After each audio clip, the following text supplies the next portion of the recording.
it's Marley, and welcome to another video. I've been posting a lot of videos this week. Okay, so today we're going to be reacting to the recently uploaded Jaiden Animations video, Things That Happened to Me While I Grew Up. And by the way, in case some of you are wondering, I have been doing a lot of reaction videos recently, and it's not because I'm rushing for views, but rather, I watch a lot of videos in my day, and whenever I watch videos and I think of how funny they are, and I'm just thinking, I feel like I'm holding out on you guys. I feel like you guys are missing all of the funny stuff I watch, other than Nostalgia Critic.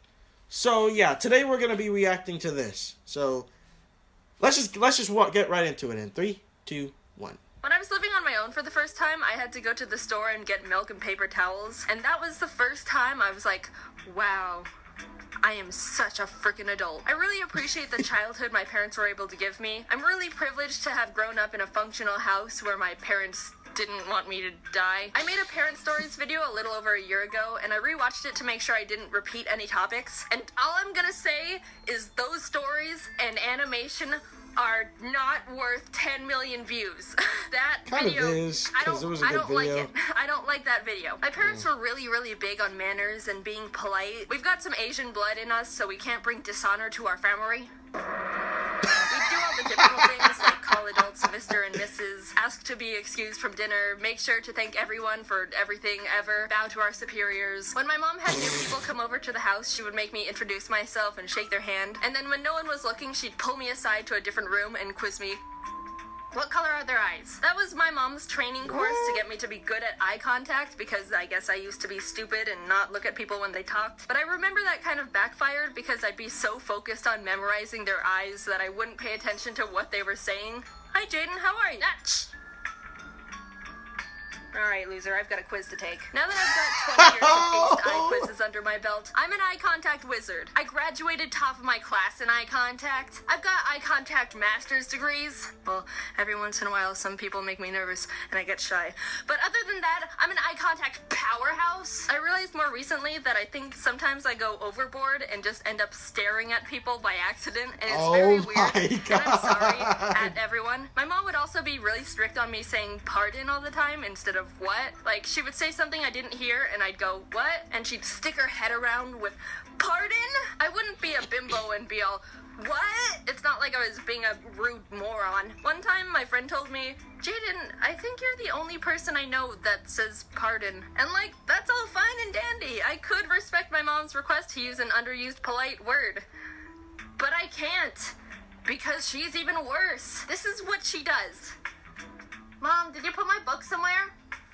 Huh? Objectively speaking, a what is exponentially better than a huh? I started mocking her whenever she did it, and then she gradually stopped bothering me about saying pardon. Also, I realized I never told you that I had a lisp as a kid. My parents meme on me about it all the time, and a running joke in the family came from when I used to be babysat by my mom's friend, who's Italian, which means she'd talk like this and have her house full of a spaghetti, and oh mamma mia.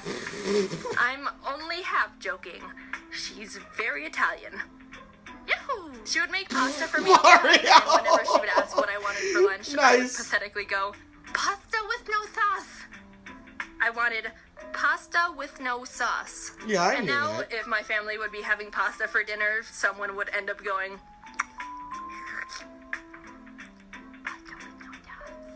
I don't have a lisp anymore. Sometimes it shines through when I talk too fast or get sloppy with my words, but somehow I fixed it by myself. In first grade, we were learning about letter pronunciation, and when we got to S, the teacher explained that some kids say S with their tongue, when it's actually supposed to be behind your teeth. And I was like, oh, so I stopped doing it. Cured. Who knew that if you've got a speech impediment or some sort of hindrance or obstruction in your life, just stop it. Simple. You've got cancer. No, it's okay. Just stop it. When I was learning how to swim, my mom and her friend, who also had a daughter my age, hired a swim instructor for us. And I don't remember a single thing about it, except that she made us hang off the edge of the pool and just shimmy across the side. But I was terrified of these filters against the side and always refused to go across them because I was scared of being sucked in or something. I don't know how I passed that class because I refused to do the exercise. But at least I knew her eyes were blue. And then at the end of each lesson, she'd give us a piece of licorice, like we were dogs. I didn't like licorice. Oh yeah, and also this one time I almost drowned and died. So my parents were having a bunch of their friends over who also had kids for a pool party. There were a handful of pool toys like blow-up dolphins and beach balls, but we also had this floating foam mat. I was doofing off doing my own thing, and at one point when I was underwater, the mat drifted over top of me. When I had to go up for air, I hit the bottom of the mat, and I was like, uh-oh. Time for advanced critical problem solving. So if this mat is over top of me, I can't get up to the surface to breathe. So what do I do? I got it. I'll simply become a child Hercules and lift 3 6-year-olds from underwater into the air with my twig arms. Rather than using one of my 4 brain cells and swimming 2 feet to the side away from the mat, I decided to try and just bench press my way to survival. One of the adults realized I was being an idiot and also dying, and instead of being like, well, survival of the fittest, he did being so I didn't end up drowning of stupidity. Thank you, Mr. Chad. And now I'm here, on my own, moved to California, in my own place, not dead at the bottom of a pool, staring at everyone. Being honest, I love my family so much, and they've done so much for me. It takes a lot of effort to raise a person. Just think about how helpless and stupid babies are when they start out. They can't do anything. You can just put a baby on the ground and do nothing. Just leave it alone, and it'll just... pathetic. I'm so thankful and lucky my family's so supportive about everything I've been able to do, because I know not a lot of parents are like that. They even helped me sell merch at VidCon. They were so happy about it too. They came up to me after every day like, oh my gosh, Jaiden, everyone's so wonderful. The people who watch your videos are so sweet. Someone asked me to sign their shirt, so I just wrote Jaiden's mom. I was really nervous to pursue this career path because it can be a bit unpredictable, but the fact that they're so proud and encouraging has helped me do so much more than I ever would have thought I could if I was alone. So thanks, Mom and Dad. Brown, Hazel. So I just got back from VidCon Australia, and I wanted to say that that was amazing. I've never been upside down before. I was on a few panels with some friends like James and Jazza and Maz, and got to meet a bunch of really amazing, nice people. Maz, Jazza, and I were in the opening show, and I ended up having to draw a wombat with my elbows, which was very difficult, especially since I didn't know what a wombat looked like. If you want to see that, you can check it out on Jazz's channel. He posted that whole thing. I got to hold a snake and pet a kangaroo. It was kind of cold and windy and rainy, but I also got to meet an owl and a whole bunch of you. Just a really overall great experience. I wish so I could go, but I'm all the way in Bay Shore. You guys so like my stuff. I also wanted to update you that my shop manager and I are working on a new shop relaunch. We weren't content with the old one and wanted to make better stuff, so there's a bunch of new products and much more really cool things coming, like, I don't know, maybe a little Ari bag.